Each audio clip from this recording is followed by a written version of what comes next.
et bienvenue sur Entrepreneuses en maternité, le Basecamp, le podcast dédié aux femmes entrepreneuses qui se préparent à l'aventure incroyable et parfois déroutante de la maternité. Je suis Julie, online business manager spécialisée dans la structuration d'entreprises des femmes entrepreneuses qui se préparent à devenir maman. Et je suis passionnée par l'idée d'aider les femmes à concilier l'entrepreneuriat avec leur vie de maman. Dans ce podcast, je t'accompagne pas à pas pour organiser ton entreprise, anticiper les défis de la maternité et vivre cette transition avec sérénité pour profiter à 100% de ton congé maternité. Tu y trouveras des conseils pratiques, des outils concrets et des histoires inspirantes pour te permettre de prendre soin à la fois de ton business et de toi-même à l'approche du congé maternité. Alors que tu sois déjà maman ou sur le point de le devenir, installe-toi confortablement. Ici, c'est ton camp de base, un espace pour réfléchir, planifier et avancer avec confiance vers ton congé maternité. Bonjour et bienvenue dans ce nouvel épisode d'une nouvelle série où on va parler un petit peu plus de mon parcours. Et je vais t'expliquer aujourd'hui quelque chose de très personnel, comment finalement ma grossesse m'a permis d'avoir un peu un tremplin au niveau de mon entreprise pour la suite de mon business. Parfois la vie, elle nous envoie des signaux qu'on n'a pas toujours envie de regarder ou qu'on décide pas toujours de voir au moment opportun où on nous l'envoie. Et pendant des mois, voire même des années en fait, j'ai senti cet appel de me tourner vers la maternité. J'avais envie d'accompagner des femmes autour de la maternité, mais je savais pas vraiment comment parce que j'avais pas vraiment de formation, et je me sentais pas forcément légitime d'accompagner autour de ce sujet. Et comme beaucoup d'entre nous, je pense ici, j'ai laissé un peu ce syndrome de l'imposteur prendre un peu le dessus sur la décision que je voulais, ou en tout cas sur l'envie que j'avais d'accompagner les mamans, enfin les entrepreneurs autour de la maternité. Je me disais: «Mais comment est-ce que je peux accompagner, les entrepreneuses, alors que j'ai même pas d'enfants? Je suis pas du tout légitime pour le faire, pour qui est-ce que je vais passer?» et cetera. Et puis, j'avais eu aussi une amie qui m'avait dit: «Mais est-ce que tu crois que toutes les sages-femmes en France, elles ont, déjà eu un enfant?» Et non, et en fait, c'est vrai que cette, phrase de mon amie, elle a fait un petit peu tilt dans mon cerveau.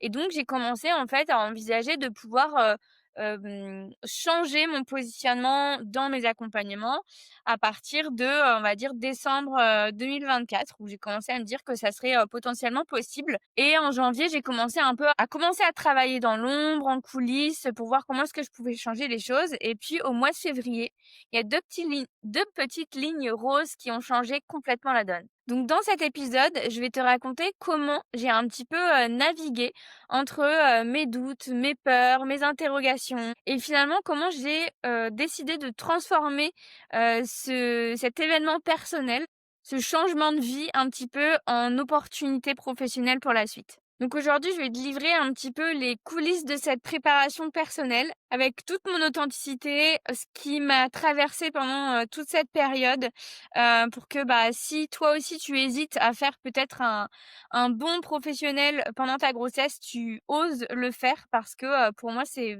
vraiment le moment en fait d'envisager quelque chose de différent pour ton avenir professionnel, à partir du moment où tu es enceinte, ou même avant. D'ailleurs, il y a pas de bonne période, mais je trouve en tout cas que, c'est une période propice pour pouvoir le faire. On est parti.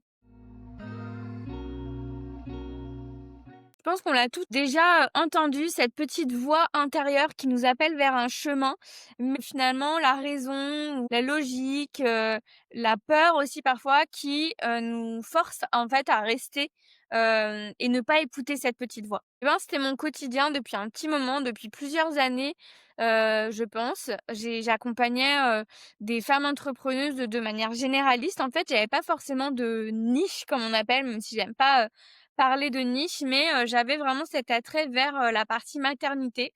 C'était la petite voix là que j'avais, sur ce côté, mais que je décidais de ne pas écouter parce que j'avais mon gros syndrome de l'imposteur qui venait me dire: «Mais non, tu pas du tout capable de le faire, pour qui tu te prends? Tu pas encore maman, tu jamais connu ça, comment est-ce que tu penses que tu pourrais, accompagner, des femmes autour de la maternité alors que tu ne l'as pas vécu?» Bref, je pense que tu vois, ce dont je veux te parler, parce que je suis sûre que ça t'est déjà arrivé dans un autre contexte, sur une autre thématique. On est beaucoup, à le vivre, hommes ou femmes d'ailleurs, mais particulièrement les femmes, je crois. Donc j'étais vraiment dans ce schéma depuis, plusieurs années. Donc moi, je suis online business manager, donc j'accompagnais, vraiment des femmes entrepreneuses, un peu dans la globalité de leur entreprise, au niveau de la gestion d'équipe, au niveau de la structuration d'entreprise, des process, des automatisations et tout allait bien. Mes journées étaient bien remplies, voilà, je suivais des équipes, c'était quand même des interactions qui étaient hyper intéressantes. Mes clientes étaient satisfaites, mon chiffre d'affaires était plutôt convenable, donc de l'extérieur, voilà, tout paraissait, être coché et correspondre. Et pourtant, il y avait quand même ce petit quelque chose qui me manquait, cette étincelle un petit peu, ce petit coup de boost là, qui me manquait dans mes accompagnements clientes, et j'arrivais pas forcément à mettre le doigt dessus. Et puis j'ai toujours en fait, été, sur les comptes Instagram autour de la maternité, je lisais des bouquins autour de la maternité, des doulas et cetera, alors que, j'étais moi-même pas du tout enceinte, mais il y avait quand même cet univers qui gravitait un petit peu autour de moi, quand je scrollais sur Instagram après mes journées de travail, mes amies qui devenaient mamans, où je leur disais un petit peu ce que je pouvais avoir lu, leur donner des petits conseils de ce que j'avais vu. Mais, voilà, ça restait vraiment, sur, le côté, et puis c'était pas du tout, quelque chose de professionnel, c'était plus, quelque chose qui m'attirait personnellement, dans les à côté. Et puis en fait, en début d'année, 2025, j'ai la phrase de mon amie là qui est revenue, qui m'avait parlé, des sages-femmes. «Est-ce que tu crois que toutes les sages-femmes, en France ont déjà eu un enfant?» Et puis c'est quelque chose qui revenait. Et en fait, je me suis dit: «Mais oui, en fait, je suis pas encore maman, certes, mais malgré tout, j'ai toutes les compétences pour accompagner les femmes entrepreneuses sur de la structuration d'entreprise». Je vais pas leur apprendre à devenir maman, pas du tout, mais je peux les accompagner à structurer leur entreprise, à avoir une entreprise moins dépendante d'elles, plus autonome pour pouvoir vivre un congé maternité un petit peu plus serein. Et donc petit à petit, en fait, bah, cette, possibilité a commencé à germer un petit peu dans mon cerveau en début d'année 2025. Mais malgré tout, je sautais pas le pas, voilà, je restais un petit peu dans mon confort, d'accompagnement des entrepreneuses de manière générale, en me disant: «Non, c'est toujours pas le bon moment» et cetera. Et puis finalement, tout a un petit peu changé ou basculé, on va dire, un matin de février. Et donc ce matin de février 2025, je pense il restera gravé dans ma mémoire, pendant un bon moment, voire, toute ma vie. Je me revois encore, dans ma salle de bain avec la musique à fond, en train de avec un test, avec moi en me disant: «Est-ce que c'est ça? Est-ce que c'est pas ça?» J'avais quelques jours de retard, dans mes règles, mais j'y croyais pas vraiment. Je me disais: «Non, c'est pas possible, voilà, je pense que c'est pas ça, c'est pas possible que ça soit aussi rapide» et cetera. Et puis voilà, je me préparais, j'étais dans ma salle de bain à attendre les fameuses 2 minutes là pour retourner, la petite barre et puis là, je vois 2 lignes roses qui apparaissent, vraiment très claires, très nettes. Et là, en fait, sur le moment, je n'y crois pas vraiment. Je me dis: «Non, c'est pas possible, c'est tellement soudain, c'est tellement rapide, c'est pas possible que ça a été aussi vite» et cetera. Donc je fais un deuxième test, avec, vous savez les notes digitales et là, je vois, 3 plus, donc enceinte de 3 semaines et plus et donc là, je me dis: «Ah ouais, OK, ça y est, c'est vraiment la réalité là». Et donc là, en fait, je me dis, debout devant mon miroir dans la salle de bain, avec ces 2 tests de grossesse, digitales et avec les petites lignes roses, j'ai plein d'émotions qui arrivent, en fait, à ce moment-là. Évidemment, une immense joie, une immense excitation de savoir, bah, voilà, que ce dont j'ai rêvé depuis des années, arrive enfin, finalement. Mais je dois l'avouer aussi, un petit peu, de peur, de stress, finalement et de me dire, une petite voix un petit peu à côté de moi, de me dire que toi qui voulais accompagner les mamans, en fait, de manière générale dans ton business, dans ton entreprise, bah, est-ce que tu pourrais finalement pas le faire? Maintenant que tu es enceinte. Forcément, fallait attendre ce sentiment de légitimité, de voir ces 2 petites lignes roses pour me dire: «OK, let's go, c'est parti, maintenant tu es légitime». Alors que jamais de la vie, maintenant avec du recul, j'aurais eu besoin d'attendre ça, mais c'est comme si j'avais eu besoin de cette autorisation, de ces petites lignes roses pour oser, aller sur ce terrain de l'entrepreneuriat autour de la maternité. C'était un petit peu comme si l'univers me faisait un clin d'œil en sachant que, bah, voilà, j'avais commencé à envisager ça, en janvier, mais voilà, j'y allais pas vraiment. J'étais un peu en mode, coulisses cachées et cetera et puis, 1 mois après, début février, c'était un petit clin d'œil de la vie qui me dit: «Vas-y, lance-toi, c'est le bon moment, quoi». Donc évidemment, mon cerveau d'entrepreneuse, il s'est immédiatement, mis en route avec plein de questions qui sont arrivées en mode, bah, comment est-ce que je vais, gérer mes clientes, pendant ma grossesse? Et si j'ai un premier trimestre où je suis super malade, comment je vais faire pour gérer les projets?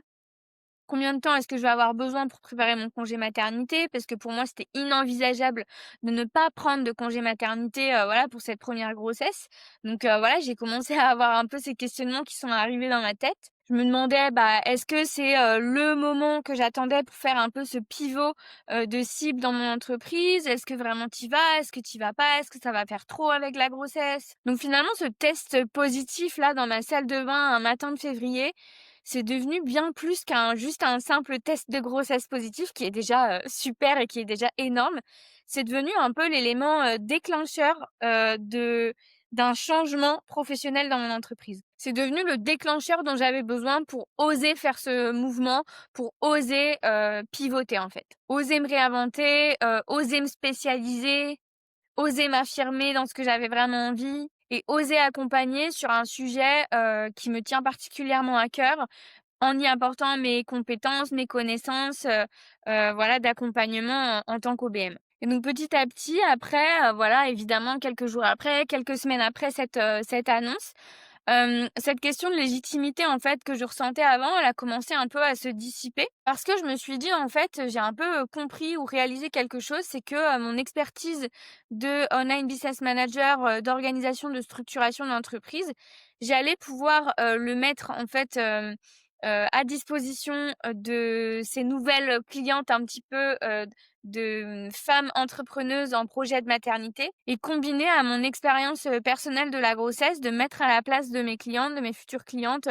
qui, que j'allais vivre en fait ce qu'elles allaient vivre aussi et de pouvoir, en faire quelque chose vraiment d'unique et de venir ajouter, associer ces 2 expériences et compétences professionnelles et expériences personnelles, dans un tout nouvel accompagnement, autour de la maternité et de l'entrepreneuriat. Donc dans cette salle de bain, au mois de février, j'ai pas juste découvert que j'allais devenir maman, ce qui est déjà énorme en soi. J'ai aussi un petit peu, touché du doigt, cette vision que j'avais depuis des années, mais que je n'osais pas du tout, embrasser pleinement, de peur de passer pour, je ne sais qui, de peur de ne pas être à la hauteur. Et donc ça a vraiment été un peu, l'élément déclencheur, de ce tournant, professionnel, dont je te parle dans cet épisode aujourd'hui. Donc les premiers mois, en fait, après ce test, positif, comme, beaucoup de femmes, ont été un peu surréalistes. J'avais un petit peu l'impression de vivre entre, 2 mondes, finalement. Je pense qu'on a toutes, l'impression de vivre ça, pendant le premier trimestre de notre grossesse. D'un côté, bah, j'étais toujours, l'OBM professionnelle, rigoureuse, organisée, avec mes clientes et de l'autre, j'étais, bah, cette future maman, qui connaît, des bouleversements émotionnels, autour de la grossesse et cetera.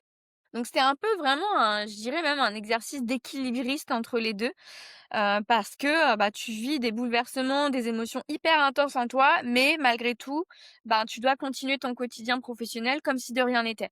Et puis, ben, les symptômes de la grossesse, ils choisissent pas leur moment, que là, entre la fatigue, les nausées, le mal de ventre, les maux de dos et cetera. Et je me souviens, particulièrement de certains matins où j'avais des réunions, où je devais bosser sur des projets, où je devais respirer ou faire une mini sieste, avant une visio, tellement je me sentais mais exténuée de fatigue. Et que je me demandais: «Mais comment est-ce que tu vas réussir à gérer ta réunion alors que tu es épuisée, quoi?» Puis j'allumais ma caméra et puis voilà, je prenais une grande inspiration, je souriais, et puis, voilà, on y allait, pendant la réunion et puis, bah, évidemment, mes clientes ou les équipes que j'accompagnais, ils n'y voyaient que du feu, alors que, derrière, au fond de moi, j'étais hyper, hyper fatiguée. Et donc ma fatigue, en fait, ça devenait un peu, une petite baisse d'énergie, due à la saison hivernale, mes oublis ou mes confusions, en fait, de certaines choses, vis-à-vis de l'entreprise de mes clientes devenaient, bah, j'ai un agenda trop chargé, donc excuse-moi, j'ai un peu loupé cette info. Donc j'avais un peu l'impression de jouer un rôle, de me cacher alors que je vivais intérieurement, un des plus grands bouleversements de toute ma vie, quoi. Et puis j'avais aussi ce fameux, cerveau de femme enceinte dont j'avais déjà entendu parler, mais je me disais: «Non, c'est pas vraiment vrai, enfin, ça m'étonnerait que ça change autant». Moi qui étais hyper organisée, rigoureuse, qui oubliait jamais rien, qui était au taquet et hyper, carrée, vis-à-vis de voilà, du travail, auprès de mes clientes. J'oubliais des choses, j'étais un peu moins méthodique, je prenais un peu moins de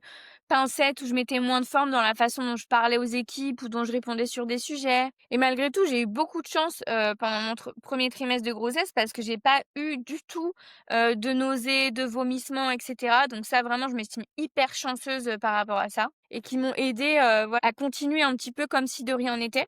Mais malgré tout, voilà, il y avait quand même ces petits symptômes, cette immense fatigue et puis, ce cerveau où j'avais l'impression d'oublier plein de choses alors que, je faisais mon max pour rester, la même Julie que, avant ce début d'année qui a tout changé, quoi. Et malgré tout, à côté de ça, pendant ce 1er trimestre, j'avais plein de nouvelles idées, j'avais de l'énergie pour ce nouveau projet, ce nouveau switch, ce pivot un peu, autour de l'accompagnement de la maternité. Donc évidemment, voilà, je commençais à travailler tout ça un petit peu dans l'ombre au 1er trimestre.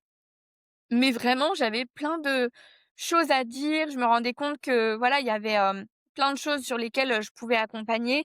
Donc j'avais vraiment une grosse énergie de ce côté-là, on va dire, pendant ce 1er trimestre. Donc un petit peu dans le secret de mon bureau, pendant que, mes clientes ignoraient un petit peu tout de cette grossesse, j'étais petit à petit en train de poser les fondations de cette transformation, au niveau, professionnel. Donc j'ai créé un nouveau, freebie dans mon dashboard Notion spécial maternité pour accompagner, les, entrepreneuses, futures mamans dans la préparation de leur entreprise au congé maternité. Et ce dashboard Notion, je l'ai conçu en me demandant de quoi est-ce que moi j'aurais besoin pour, structurer mon entreprise pendant cette période? Et c'était à la fois, excitant, thérapeutique, challengeant, de créer ce freebie en me disant, voilà, est-ce que moi j'aurais eu besoin et de quoi auraient eu besoin mes clientes, OBM généralistes si elles m'avaient annoncé qu'elles étaient enceintes? Comment est-ce que je l'aurais créé?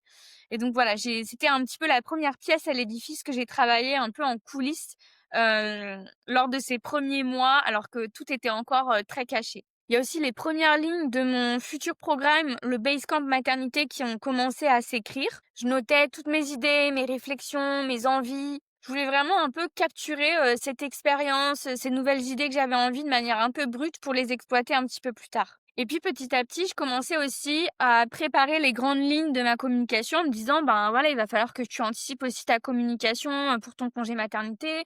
Il va falloir que tu prennes, ça va passer vite, il va falloir que tu organises, que tu planifies tout ça en fait sur le calendrier pour les mois à venir, pour que pendant ton congé maternité, il y ait quand même des choses qui continuent à se faire. Donc j'imaginais déjà un peu une stratégie d'articles de blog, d'épisodes de podcast, de posts Instagram que j'allais pouvoir créer. Pour l'instant, on était vraiment un peu sur la structure globale de ce que je pouvais développer. Et donc tout ce que je vivais, tout ce que j'expérimentais et en tant qu'OBM et en tant que, femme entrepreneuse enceinte, finalement, c'était toutes des idées ou des expériences que je pouvais, partager à cette nouvelle, cible, cette nouvelle niche de communauté, d'entrepreneuses en projet maternité. Et donc, voilà, tout ça, c'était, je le notais, dans mon planning de communication. Donc bien sûr, en tant que bonne OBM, je pensais aussi à toutes les automatisations que je pouvais mettre en place, pour anticiper, ce congé maternité, qu'est-ce que je pouvais développer dans mon entreprise et cetera. Donc il y avait plein de choses qui fusaient un petit peu dans ma tête, alors que de l'autre côté, je devais évidemment continuer mes missions, clients, avec des OBM très généralistes, du suivi d'équipe, du suivi de projet et cetera. Mais voilà, ça fusait, dans mon esprit, autour de ce nouveau, pivot professionnel. Et puis c'était marrant parce que c'est comme si, en fait, ma grossesse et ma transformation, professionnelle, semblaient un peu se nourrir mutuellement. Tout ce que je vivais, en fait, plus je m'autorisais à embrasser un petit peu cette nouvelle voie professionnelle, plus j'avais d'idées, plus ça devenait clair pour moi, sur, là où je voulais aller et comment je voulais accompagner. Et puis vers la fin du 1er trimestre, où c'est un petit peu plus officiel, je me suis dit: «Voilà, c'est le bon moment de, libérer tout ça, de, parler de ce changement au grand jour et voilà, de plus garder ça secret, dans les coulisses, de mon bureau, mais de l'assumer, pleinement petit à petit, au niveau de mes clientes, au niveau, de, mes proches, de ma communauté. Et donc j'ai commencé à partager petit à petit publiquement, en fait, ce switch de, niche d'accompagnement autour des femmes entrepreneuses en projet maternité. Donc l'annonce, à mes clientes, ça a été aussi un moment important, évidemment. L'annonce de cette grossesse, c'est quelque chose qu'on redoute un petit peu. On se dit: «Bon, comment ça va être pris? Comment est-ce que mes clientes vont réagir?» Je l'avais répété un peu, mentalement des dizaines de fois, comment est-ce que j'allais l'annoncer. Et finalement, ce qui me paraissait être un peu un Everest, s'est transformé en une super expérience de partage, de communication, de connexion avec, mes clientes et avec, leur équipe. Et moi, vraiment, j'ai choisi, la transparence en annonçant, en fait, ma grossesse, dès la fin du premier trimestre. Et vraiment, il y a pas d'obligation, chacune fait comme elle le sent. Mais j'ai voulu, moi, personnellement, annoncer cette grossesse assez rapidement pour justement avoir le temps, en fait, de tout anticiper chez mes clientes, pour, toute la préparation que ça allait demander aussi, en amont. Donc j'ai pas juste aussi décidé de dire que j'attendais un bébé, mais j'ai aussi, décidé d'annoncer que j'allais prendre un congé maternité de 4 mois, ce qui parfois n'est pas toujours évident en tant qu'entrepreneuse, d'autant plus quand on a des clients comme ça, on travaille en tant que freelance chez des clients. On se dit: «Bah, non, non, moi je vais pas pouvoir prendre autant, laisser mes clientes, en pause comme ça pendant 4 mois, je risque de les perdre» et cetera. Moi, c'était vraiment un vrai choix, de vie en fait, de, prendre ce congé maternité, de pa de passer ce temps avec, mon bébé. Donc j'ai à la fois annoncé ma grossesse, à la fois annoncé, finalement ce choix de prendre, mon congé maternité. Et c'était vraiment important pour moi de poser cette limite claire et de montrer que, je valorisais énormément cette période de pause, en fait, que j'allais prendre avec mon bébé, et que c'était un non négociable, en fait. Et à mon grand soulagement, mes clientes ont plutôt bien réagi, les équipes aussi avec qui je travaille ont bien réagi, voilà, elles m'ont dit: «Ah, mais c'est pour ça que tu avais des oublis, je trouvais que tu étais un petit peu différente depuis le début d'année». Donc tout prenait sens aussi même pour elles, même si moi j'avais l'impression d'avoir fait de mon mieux, de pas du tout avoir changé pendant le premier trimestre. Mais malgré tout, tout devenait plus clair pour elles sur, des comportements ou sur, des oublis que j'avais pu avoir, pendant les 3 premiers mois de l'année au niveau de leur accompagnement. Et en tant qu'indépendante, il y a beaucoup d'entre nous qui, en fait, n'osent pas prendre ce temps, cette pause, avec leur bébé. En fait, qui se disent qu'elles en ont pas le droit ou que, voilà, elles vont mettre en péril leur entreprise ou leur activité pour la suite. Et moi, le fait que je pose clairement un petit peu cette intention, ça résonnait presque un peu comme un acte, révolutionnaire. Alors c'est un grand mot, mais de dire que oui, c'est possible en fait, d'être à son compte et oui, c'est possible de prendre un congé maternité sans mettre, totalement en péril son entreprise. Même si, on le verra dans un autre épisode, il y a des choses, voilà, qu'on, gère pas tout le temps, qu'il y a des choses auxquelles on s'attend pas, qui sont pas dépendantes directement de notre volonté. Mais malgré tout, c'est quelque chose auquel on a le droit au même titre que les salariés. Et je pense que c'est important qu'il y ait de plus en plus de femmes, qui osent, affirmer, voilà, qu'elles prennent une pause quand elles en ont envie évidemment. Si toi, tu pas envie de prendre une pause et que c'est trop important pour toi, le travail, évidemment, tu as le droit de pas prendre ton congé maternité. Mais je trouve vraiment trop dommage, quand c'est un droit qu'on a au même titre que les salariés et qu'on en a envie, qu'on se refuse de prendre cette pause, lorsqu'on a, l'arrivée d'un bébé, 2e bébé, 3e bébé, peu importe. Parce que, c'est vraiment hyper, puissant et hyper, intense, à vivre en tout cas, en tant que maman entrepreneuse et maman tout court d'ailleurs. Et c'est un petit peu à ce moment-là que j'ai compris que ma grossesse, c'était pas, un obstacle en fait à surmonter, dans ma vie professionnelle, mais vraiment un déclencheur, une opportunité, incroyable d'évoluer vers quelque chose de beaucoup plus aligné avec qui je suis et avec qui j'ai envie d'accompagner. Donc cette prise de conscience un petit peu, m'a permis de transformer cette vision, tout ce que je faisais un petit peu en coulisses, en secret pendant tout ce premier trimestre et de le transformer vraiment en réalité et d'aller vers cette vision, mais ne pas juste de la laisser dans ma tête, mais vraiment de la créer concrètement parlant dans mon activité. Et donc la période du 2e trimestre, du coup, une fois que j'avais fait ces annonces, ça a été vraiment une période de intense de créativité. J'ai retrouvé un petit peu plus d'énergie au 2e trimestre, j'étais moins fatiguée, j'avais un peu moins de nausées, même si j'en ai pas beaucoup, j'en avais quand même un petit peu. Donc vraiment, j'ai retrouvé cette énergie, encore plus créative que ce que j'avais déjà au premier trimestre et j'ai vraiment plongé un peu dans la concrétisation de tout ce que je voulais mettre en place, tout au long de ma grossesse pour anticiper ce congé maternité et anticiper aussi ce pivot professionnel autour, des femmes entrepreneuses en projet maternité. Donc j'ai commencé, à l'ébauche et puis la mise en place de ma masterclass, maternité express qui a pris forme un petit peu, module après module, avec comme objectif en fait, à la fois de pouvoir vendre un produit, en toute autonomie pendant mon congé maternité, mais aussi un produit, qui serait à la fois un produit d'appel et un produit destiné à toutes les femmes entrepreneuses, futures mamans qui sont pressées, à qui il reste pas beaucoup de temps, et qui peuvent aller vraiment à l'essentiel sans avoir trop de détails en fait, sur, ce qu'elles n'auront pas le temps de mettre en place. Donc je l'ai vraiment construit de cette façon-là, à la fois un produit qui me permette de vendre quelque chose, en produit d'appel, pendant mon congé maternité et à la fois destiné, aux mamans, pressées, qui veulent pas forcément un accompagnement trop long parce qu'elles clairement, elles n'ont pas le temps de tout mettre en place, mais qui veulent aller à l'essentiel. Ensuite, j'ai mon programme, le Basecamp Maternité, qui s'est dessiné aussi de façon plus précise, même si j'avais déjà commencé au premier trimestre, c'est devenu beaucoup plus clair dans mon esprit sur, comment est-ce que j'avais envie de le développer. Mon objectif, c'était vraiment de créer la première communauté, de femmes entrepreneuses qui préparent leur entreprise au congé maternité de façon 100% concrète et de façon très opérationnelle. Parce que, j'ai vu beaucoup d'accompagnements, qui restent beaucoup dans le côté théorique, le côté généraliste où finalement, on voit, qu'est-ce qu'on doit faire, mais on ne sait pas comment le mettre en place concrètement. Donc on reste avec toutes ces informations, mais on passe jamais à l'action.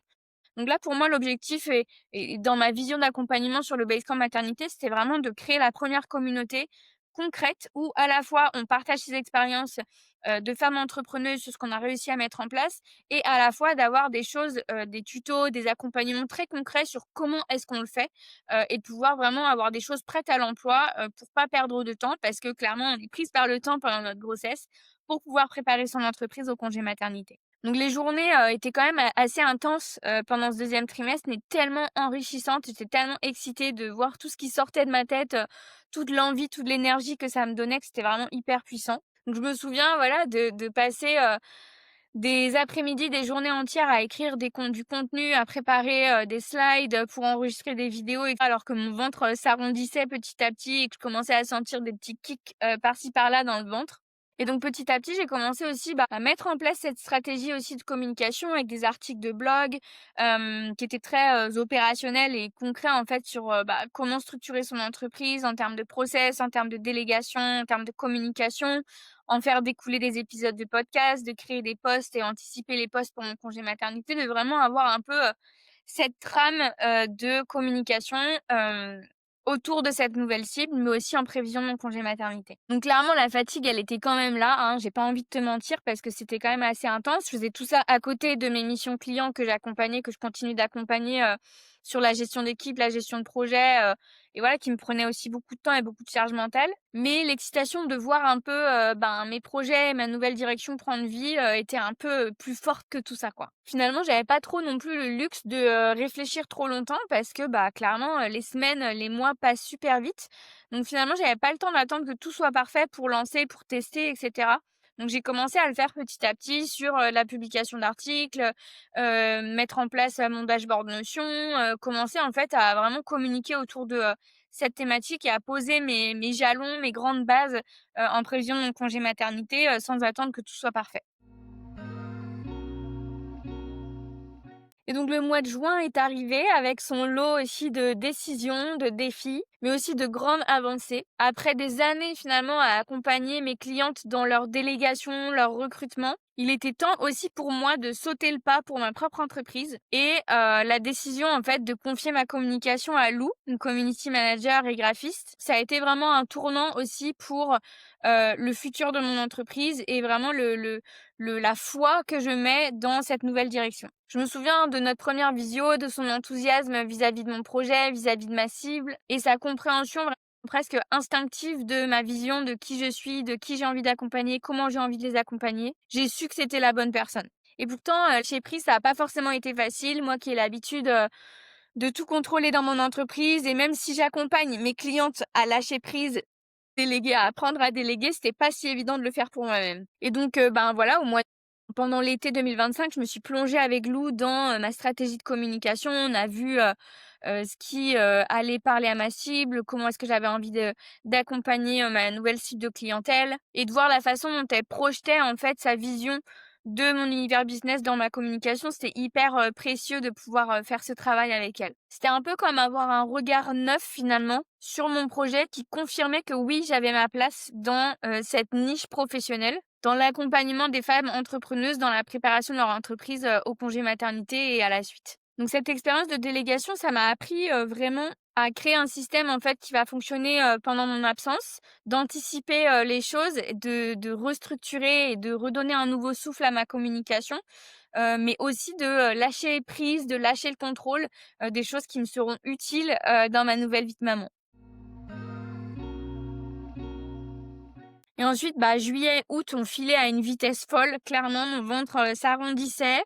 Je commençais, voilà, à me dire qu'il restait plus non plus beaucoup de temps. C'était un peu comme s'il y avait 2 évolutions. En fait, une, personnelle et physique avec mon ventre, qui s'arrondissait et une autre professionnelle avec tout ce qui se mettait en place, petit à petit dans cette nouvelle orientation, de mon entreprise. Ça a été aussi, l'été, un peu l'occasion de prendre un petit peu de recul, où finalement je travaillais sur mon programme, du Basecamp maternité, de vraiment peaufiner un petit peu ce que je voulais, à l'intérieur de ce programme, de l'opérationnel, du concret, des partages d'expériences, un cocon, où on se sent en sécurité pour partager ce qui nous traverse, un côté communauté, partage et cetera. Vraiment les mots clés, que j'avais envie d'infuser au sein de cet accompagnement. Donc vraiment cette période estivale, ça a été vraiment, le moment de poser plus profondément, les fondations un peu de cette communication, de ces programmes, de, mes automatisations, mais aussi de me dire de quoi j'ai envie vraiment à mon retour en fait de congé maternité, qui j'ai envie d'accompagner, comment est-ce que j'ai envie de les accompagner, pour, vraiment un peu me donner un nouveau souffle après ce congé maternité et continuer sur ma lancée. Et donc l'approche du mois de septembre a été quand même un peu un tournant aussi parce que le mois de septembre, c'était vraiment les derniers moments, avant mon congé maternité et les dernières semaines ont été un peu un mélange, d'émotions différentes. L'excitation évidemment de bientôt rencontrer, mon bébé, qui se mêlait aussi à l'appréhension de laisser mon entreprise. En fait, est-ce que j'avais vraiment réussi à tout gérer? Même si j'avais su que j'avais tout préparé au mieux, que j'avais fait mon maximum pour, anticiper les choses, est-ce que ça allait suffire? Est-ce que ça allait tenir? J'avais tout finalisé aussi chez mes clientes avec, une passation, un peu aussi des convenus, on va dire, chez mes clientes dont je vous parlerai dans un autre épisode. Mais voilà, il y avait à la fois cette excitation en fait, de se dire que ça allait bientôt, arriver ce changement de vie, mais à la fois la peur de me dire: «Bah, voilà, est-ce que j'ai pris la bonne décision? Est-ce que je fais bien de prendre ce congé maternité? Est-ce que, j'ai préparé tout ce qu'il fallait? Est-ce que mon entreprise va survivre finalement à cette période de congé maternité?» Et donc évidemment la période de travail, de passation chez mes clientes, ça a été un travail hyper intense, bah, sur les mois qui ont précédé mon congé maternité, mais aussi hyper bénéfique parce que finalement, bah, ça m'a permis aussi de travailler des choses qu'on n'avait pas encore mis en place chez mes clientes, pour, travailler cette passation, travailler cette autonomie et toutes ces choses en fait que j'ai aussi envie, de permettre à mes futures clientes, futures mamans, de mettre en place dans leur entreprise. Donc évidemment, c'est avec un petit pincement au cœur que j'ai laissé, les équipes avec qui je travaille, parfois depuis plusieurs années, pour cette pause bien méritée, sans savoir vraiment ce que me réserve réellement la suite finalement pour mon retour. Donc c'est ça aussi finalement la vie de freelance, c'est une certaine liberté, mais aussi une certaine incertitude. Ces dernières semaines, ça a été l'occasion aussi de finaliser un petit peu tous les derniers détails, d'envoyer mes dernières factures pour pouvoir être payée, tout en recevant mes indemnités, donc sans facturer, que mes cotisations sociales étaient payées, que mes automatisations étaient en place, que tous mes documents étaient organisés, classés comme il fallait, pour mon congé maternité, que j'avais, laissé les accès à Lou qu'il fallait pour gérer la communication. Donc finalement, après des mois de préparation, tout était en place, ça y est. Voilà, j'avais, fini un petit peu ce que j'avais prévu et je pouvais, finalement me laisser, aller vers, cette préparation à accueillir, mon enfant, mon premier enfant dans ma vie en laissant mon entreprise, se gérer toute seule pendant ce congé maternité. Donc voilà, on arrive à la fin de cet épisode où, je vous ai expliqué un petit peu, comment cette grossesse a été un véritable, déclencheur, un véritable tremplin en fait, pour une nouvelle orientation professionnelle. J'espère vraiment que ce partage t'a montré que, parfois, nos plus grandes transformations, elles naissent d'événements qu'on n'avait pas forcément toujours planifiés à ce moment-là. Et j'ai vraiment, appris en tout cas à travers cette expérience que, parfois nos plus grandes peurs, nos sentiments, illégitimes peuvent devenir nos plus belles opportunités, professionnelles ou personnelles d'ailleurs. Et que ce syndrome de l'imposteur que j'avais, en début d'année, il s'est transformé en véritable force pendant toute cette grossesse pour, diriger mon énergie, vers quelque chose qui me correspondait beaucoup plus. Alors du coup, je termine cet épisode, dans mon bureau avec un gros bidou, en ce moment parce que je suis en plein congé maternité et je réalise que cette préparation en fait au congé maternité, ça a été, vraiment tout ce dont j'avais besoin finalement cette année pour, oser ce changement, oser ce renouveau et surtout que cette période m'a permis de me transformer moi-même, de transformer mon entreprise pour la suite, qui me correspondra vraiment bien plus que, l'orientation que je prenais avant, la découverte de ces 2 petites lignes roses au mois de février. Donc à toi qui m'écoutes, qui te poses, plein de questions, à la découverte de ta grossesse, qui a envie de changement, sache que c'est possible. Possible de préparer ton entreprise à ce congé maternité, possible aussi de te réinventer, possible de transformer tes peurs en opportunités pour ton avenir professionnel, mais aussi possible de profiter de toute cette préparation pour penser, à l'avenir de ton entreprise et à ton retour. Donc en attendant le prochain épisode, n'hésite pas à t'inscrire avec le lien en description de cet épisode pour recevoir mon dashboard de préparation de ton entreprise à ton congé maternité. C'est un dashboard qui est 100% gratuit sur Notion. Et être informé aussi en avant-première de l'ouverture du Basecamp Maternité, la première communauté 100% concrète où on passe à l'action pour préparer ton entreprise à ton congé maternité. Et si tu veux aussi répondre à ma mini enquête, un petit questionnaire hyper rapide pour que je puisse comprendre un petit peu mieux tes besoins, tes envies autour de cette préparation à la maternité, le lien est aussi en description de cet épisode. Promis, ça te prendra 5 minutes et ça va beaucoup m'aider pour te proposer des choses au sein du Basecamp Maternité qui vont vraiment te correspondre. Merci infiniment de m'avoir écouté pour cet épisode et moi je te dis à très bientôt pour la suite.